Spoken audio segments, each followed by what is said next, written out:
जय माता दी दोस्तों। स्वागत है आपका हमारी YouTube चैनल पर। आज मैं आपको इस वीडियो में सुनाऊंगी ज्येष्ठ अमावस्या की व्रत कथा। हिंदू धर्म में ज्येष्ठ अमावस्या तिथि पितरों की शांति के लिए किए जाने वाले कर्मकांड के लिए महत्वपूर्ण मानी जाती है।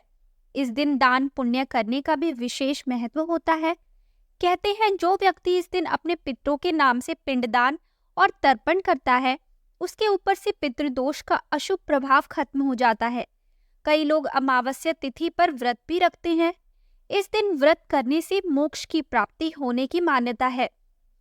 आइए अब करते हैं ज्येष्ठ अमावस्या, जिसे बड़ अमावस्या भी कहा जाता है, उसकी व्रत कथा प्रारंभ।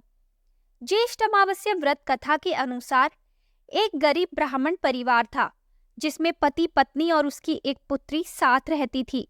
उनकी पुत्री समय के साथ साथ धीरे धीरे बड़ी होने लगी। उस पुत्री में बढ़ती उम्र के साथ सगुणों का विकास हो रहा था। वो कन्या दिखने में बहुत सुंदर, संस्कारवान और गुणवान थी, लेकिन गरीब होने की वजह से उसका विवाह नहीं हो पा रहा था।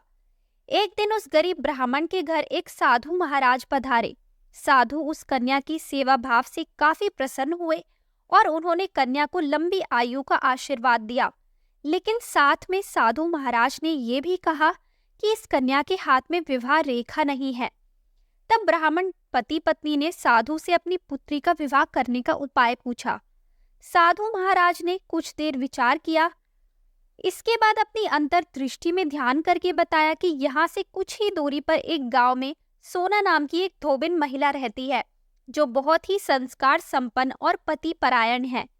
यदि ये कन्या उस धोबिन की सच्चे दिल से सेवा करे और धोबिन महिला इसकी शादी में अपने मांग का सिंदूर लगा दे तो इस कन्या का विवाह हो जाएगा, तो इस कन्या का वैधव्य योग मिट जाएगा।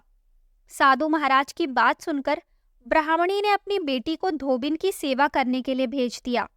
अगले दिन से ही कन्या सुबह उठकर उस धोबिन के घर जाकर उसके घर का सारा काम करके वापस लौट आई।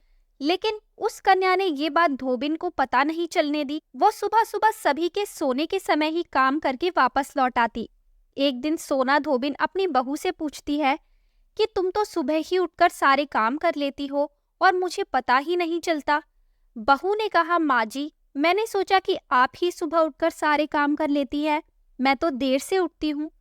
यह सब जानकर दोनों सास बहू चिंता में पड़ गई और घर की निगरानी करने लगी कि कौन है जो सुबह ही घर का सारा काम करके चला जाता है। कई दिनों के बाद धोबिन ने उस कन्या को पकड़ लिया। उसने देखा कि मुंह ढके अंधेरे में घर में आती है और सारे काम करने के बाद चली जाती है। जब वह जाने लगी तो सोना धोबिन उससे पूछने लगी कि आप कौन है और इस तरह छुपकर मेरे घर की चौकरी क्यों कर रही है। तब कन्या ने साधु द्वारा कही गई सारी बात धोबिन को बता डाली। सोना धोबिन पति परायण थी, अतः उसमें तेज था। वह उस कन्या की सहायता करने के लिए तैयार हो गई। सोना धोबिन का पति थोड़ा अस्वस्थ था। उसने अपनी बहू से अपने लौट आने तक घर पर ही रहने को कहा। सोना धोबिन ने जैसे ही अपनी मांग का सिंदूर उस कन्या को लगाया, वैसे ही उसका पति मर गया। सोना धोबिन उस दिन घर से बिना कुछ खाए पिए ही चली थी, यह सोचकर कि रास्ते में कहीं पीपल का पेड़ मिलेगा तो उसकी परिक्रमा करके ही जल ग्रहण करेगी। जिस दिन यह घटना हुई उस दिन अमावस्या थी। ब्राह्मण के घर मिले पुए पकवान की जगह उस धोबिन ने ईंट के टुकड़ों से 108 बार भवरी देकर 108 बार पीपल के पेड़ की परिक्रमा की और उसके बाद जल ग्रहण किया। ऐसा करते ही उसका पति जीवित हो उठा। तो दोस्तों, ये थी अमावस्या की व्रत कथा। आपको ये व्रत कथा कैसी लगी हमें कमेंट करके जरूर बताएं। हमारी आने वाली सभी वीडियोस को देखने के लिए हमारे चैनल को सब्सक्राइब करें और शेयर करना ना भूलें।